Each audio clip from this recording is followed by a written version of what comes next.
శుభకార్యాలకు పూజార్ల కోసం వెతుకుతున్నారా? ఇక నుండి అవసరం లేదు. పూజారీస్.comలో అతి తక్కువ ధరలకే పూజార్లను ముందే బుక్ చేసుకోండి. వెంటనే కాల్ చేయండి.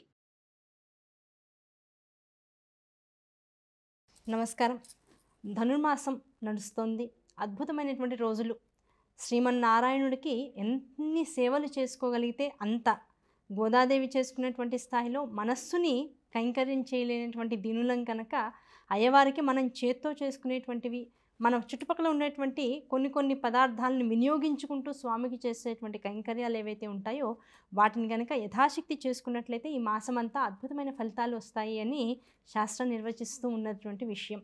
ఈ సందర్భంగా చెప్పుకోదగినటువంటి అద్భుతమైనటువంటి కైంకర్యం ఏంటంటే, ఎప్పుడు ఈ వీడియో చూస్తే అప్పటి నుంచే అయ్యో ఇంతకుముందు చేయలేకపోయామనేటువంటి బాధ ఎవరు కూడా పడకుండా, ఇది చూసిన మరుక్షణం స్వామికి ఆ తెల్లవారుజామున రేపొచ్చేటువంటి పాశురం, రేపొచ్చేటువంటి కైంకర్యాలతో భాగంగా వీలైనంత వరకు తెల్లవారుజాము సమయానికన్నా కూడా పూర్వమే, అంటే 6 గంటల కన్నా కూడా పూర్వ వ్యవధిలోనే ముందుగా మనం కాస్త నీళ్లతో కడిగి పెట్టుకున్నటువంటి 28 ఏలక్కాయలను కనుక రెడీ చేసుకుని పెట్టుకుంటే, జస్ట్ నీళ్ళలో తడపడం, వెంటనే గుడ్డ మీద పెట్టుకోవడం. ఎక్కువసేపు నీళ్ళలో తడిసాయంటే మాత్రం మనకి అవకాశం, అవి మెత్తగా అయిపోతాయి, మనకి దండ కూర్చగలిగేటువంటి అవకాశం లభించదు.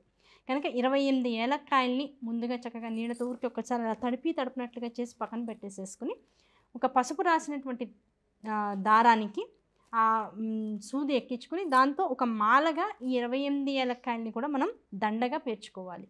అలా పేర్చుకున్నటువంటి ఏలక్కాయలకి రెండు వైపులా కూడా పసుపుని లేదు గంధాన్ని, అలది అంటే ఎక్కిచ్చేసిన తర్వాత ముందు కాదు, గంధాన్ని బొట్టులాగా పెట్టి కుంకాన్ని పెట్టి ఆ మాలని ఏలక్కాయలతో, అంటే సుగంధ ద్రవ్యాల మాల అని స్వామికి విశేషమైనటువంటి కైంకర్యం చేయడం అనేటువంటిది చాలా సనాతనం. ఎప్పటి నుంచో మన తాతతండ్రుల పూర్వకాలం నుంచి కూడా పెద్దలు వెంకటేశ్వర స్వామికి వేసేటువంటి విశేష సేవ అది. అటువంటి సేవ మనకి తిరుమల తిరుపతి దేవస్థానం వారు కూడా స్వామికి చేస్తూ ఉంటారు అనేటువంటిది చాలామందికి తెలిసినటువంటి విషయం, ఎంతోమందికి తెలియనటువంటి విషయం కూడా. ఈ సుగంధ ద్రవ్యాలతో కూడుకున్నటువంటి ఈ మాలని స్వామికి సూర్యోదయానికన్నా కూడా పూర్వమే కనుక రోజు మొత్తం మిగిలినటువంటి ధనుర్మాసం రోజులన్నింటినీ కూడా మనం వీలైనంత వరకు, లేదండి మేము రోజు చేయలేం, అది కాస్త ద్రవ్యంతో అంటే డబ్బుతో కూడుకున్నటువంటి విషయం కనుక మేము ఒకవేళ ఇవాళ మొదలెడతాం, ఈ ప్రోగ్రామ్ చూసాం కనుక రేపటి నుంచి మొదలెడతాం, ఎన్నాళ్ళు చేసుకోవచ్చు అంటే మేము చేసుకోగలిగినటువంటి స్థాయి దాన్ని అనుసరించి చెప్పండి, మీరు చెప్తే దాన్ని బట్టి చేసేసుకుంటాం అనుకున్నట్లయితే మనకి రేపు వచ్చేటువంటి ముక్కోటి ఏకాదశి వస్తుంది. ఆ ముక్కోటి ఏకాదశి డేట్ చూసుకుని మనం మొదలెట్టేటువంటి రోజుల నుంచి వీలైనంత వరకు ఆ ముక్కోటి ఏకాదశి తెల్లవారుజామున నుంచి వరకు కూడా ఈ కైంకర్యాన్ని, విశేషమైనటువంటి సుగంధ ద్రవ్యాలతో కూడుకున్నటువంటి మాలని స్వామికి కనుక సమర్పించుకున్నట్లయితే జీవితంలో ఆనందము, సౌఖ్యము, సుఖము, వంశాభివృద్ధి కలగాలి అనుకునేటువంటి వాళ్ళకి ఆ అనుగ్రహము, ఇవన్నీ కూడా అయ్యవారి యొక్క అనుగ్రహం వల్ల లభిస్తాయి అని శాస్త్రం చెబుతూ ఉంటుంది. అయితే మీరు చెప్పింది బాగుందండి, ఈ ఏలక్కాయల మాల, అదే సుగంధ ద్రవ్యాలతో కూడుకున్నటువంటి ఈ మాలని స్వామికి వేస్తూ ఉంటాం. ఒక 5 రోజులో 10 రోజులో వరుసగా ఇప్పటి నుంచి మొదలెట్టుకుని వేస్తాం. వేసిన తర్వాత ఈ ఏలక్కాయల మాలన్నింటినీ ఏం చేయాలి మేము అనేటువంటి సందేహం వెంటనే వస్తుంది. ముక్కోటి ఏకాదశి దాకా చెప్పాం, లేదండి మాకు స్తోమత ఉంది, ఈ ధనుర్మాసం అంతా చేస్తాం మేము అనుకున్న వాళ్ళైతే మిగతా 10 రోజులు 20 రోజులు మొత్తం అంతా చేసుకుంటూ వెళ్ళారు. చివరికి మీ దగ్గర మొత్తం ఒక 15 నుంచి 20 దాకా సుగంధ ద్రవ్యాల మాలలు మిగిలినాయి.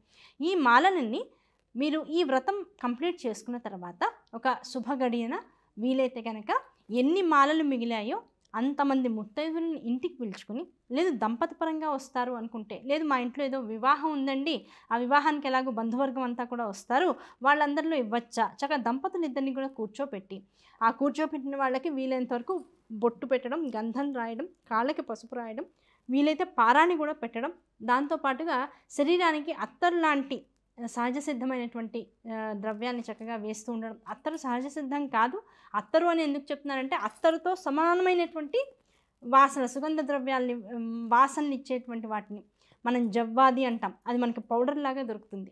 అది మన ఈ పూజా స్టోర్స్ అన్నిట్లో కూడా డబ్బాలు అమ్ముతూ ఉంటారు, పెద్ద ఖరీదు కూడా ఉండదు. ఆ జవ్వాదిని కనుక తీసుకుని 2 చేతుల్లో కొద్దిగా నీళ్లు వేసుకుని ఆ జవ్వాది పౌడర్ని చేతిలో వేసుకుని ఎదుటి వాళ్ళకి చక్కగా మొహానికి చేతులకి కనుక రాసినట్లయితే చక్కటి పరిమళం వస్తూ ఉంటుంది. అటువంటి ప్రాకృతికమైనటువంటి వస్తువుల్ని వాడుతూ వాళ్ళకి అలంకారం చేసి చక్కగా పూలని జల్లో పెట్టడం, మగవాళ్ళకి పూలదండ చేతికి ఇవ్వడం, లేదు మెళ్ళో వేయడం, భార్యతో వేయించడం, ఎలాంటివైనా పర్వాలేదు. ఎదురుకుండా ఉన్న వాళ్ళిద్దరూ వెంకటేశ్వర స్వామి పద్మావతి స్వరూపం అన్నట్ల భావన కనుక మన మనసులోకి వచ్చి ఇటువంటి అలంకారాన్ని వాళ్ళకి చేసి వస్త్రాదులతో కూడుకుని ఈ ఏలక్కాయల మాలను కనుక అలా ఇంతమంది దంపతులు కానీ మనం ఇచ్చుకున్నట్లయితే సకల కోరికలు నెరవేరుతాయి. ఇందులో ఎట్టి సందేహము లేదు. అందున ఈ గోదాదేవి చేసినటువంటి వ్రతం ఏదైతే ఈ ధనుర్మాస వ్రతంగా చాలామందికి తెలిసి ఉంటుందో ఆ సందర్భంలో కనుక ఇటువంటి విశేష కైంకర్యానికి స్వామిని చేసినట్లయితే ఆయన పొందేటి ఆనందం అంతా ఇంత కాదు అని మన పెద్దలు చెప్తూ ఉంటారు. అటువంటి ఆనందం మనకి జీవితంలో లభించాలి. అది ఎంత పరిమళాన్ని ఇస్తుందో, ఇప్పుడు ఏలక్కాయని నోట్లో వేసుకుంటే ఎంత సుగంధం, ఎంత ఆనందం కలుగుతుందో, ఎటువారికి మనం మాట్లాడుతూ కూడా ఉంటే ఎంత ఆహ్లాదభరితమైనటువంటి వాసనలు వాళ్ళ వైపుకు వెళ్తూ ఉంటాయో, అలాగే ఈ మాలని ఒక దంపతులకి దానం ఇచ్చుకోవడం ద్వారా మనకి అటువంటి ఆహ్లాదకరమైన పరిమళభరితమైన సువాసనతో కూడుకున్నటువంటి స్థితిగతులు మన జీవితంలో కూడా ఇన్వైట్ అవుతూ ఉంటాయి. కనుక ఏమండి అందరికీ మాకు 21 మాలలు అయ్యాయి, 20 మాలలు అయ్యాయండి, ఇన్ని మాలలు ఇంతమంది దంపతులకి వస్త్రాలతో సహా అంటే మాకు అంత స్తోమత వెంటనే యాక్సెప్ట్ చేయదండి. ఒక 5 మందికి బట్టలు పెట్టుకుని ఇలా ఇస్తాం, మిగతా వాళ్ళకి ఉట్టిగా ఇచ్చుకోవచ్చా? తాంబూలంతో పాటు ఇచ్చేసేయండి. 3 ఆకులు పెట్టి జంట తాంబూలం, ఒకటే తాంబూలం, ఇద్దరికి విడివిడిగా మాత్రం తాంబూలం ఇవ్వకూడదు. ఒకటే తాంబూలం ఏర్పాటు చేసుకుని దానిలో వక్కలు పెట్టి పసుపు కుంకాలు పెట్టి మగవాళ్ళకి వీళ్ళతో ఒక దంజం కూడా పెట్టి, దంజం 2 పెడతాం, జతగా పెడతాం, ఒక దంజం ఎప్పుడు కూడా ఇవ్వమన్నమాట.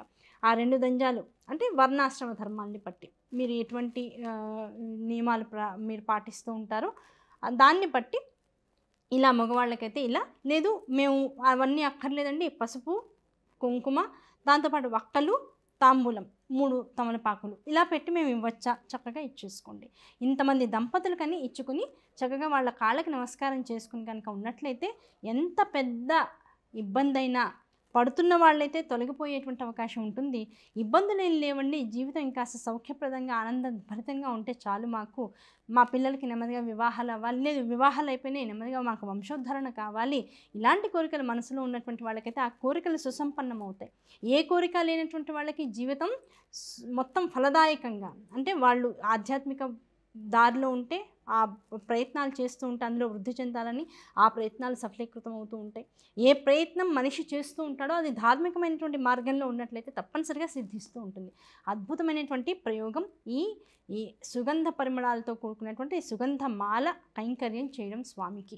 ఆ మాలను పైగా ఇంతమంది దంపతులకని చక్కగా ఇచ్చుకుంటూ ఉండడం, అటువంటి వ్యవస్థ ఏర్పాటు చేసినటువంటి మన సనాతన ధర్మానికి నమస్కారాలు తెలియజేసుకుంటూ ఇటువంటి అద్భుతమైనటువంటి రీతుల్లో మనకు వచ్చేటువంటి కలి ప్రభావాల నుంచి మనం ఎలా తప్పించుకోవాలనేటువంటి విషయాన్ని ఇంత తేలికమైనటువంటి విషయాల్లో మనకి విశదీకరించి ఇచ్చినటువంటి మన పెద్దలకు నమస్కరించుకుంటూ మన ద్వారా మన పిల్లలకు కూడా ఇలాంటి సంస్కృతి సంప్రదాయం దాంతోపాటు అనంతమైనటువంటి విశేష ఫలదాయకమైనటువంటి విషయాలు వాళ్ళకు కూడా నేర్పించాలనేటువంటి సదుద్దేశంతో ఇట్లాంటి వ్యవహారాలు మళ్ళీ మనం కూడా అవలంబిస్తూ ఉందాం.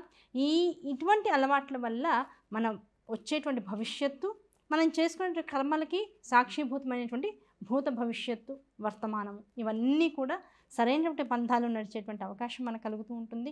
అటువంటి అవకాశం ఇచ్చినటువంటి సనాతన ధర్మానికి, వాంగ్మయానికి, పెద్దలకు అందరికీ కూడా మనసా శిరసా నమస్కరిస్తూ ఇటువంటి విశేషాలు మరికొన్ని తెలుసుకునే ప్రయత్నం చేద్దాం. వచ్చే వీడియోలో మళ్ళీ కలుద్దాం. అంతవరకు నమస్కారం.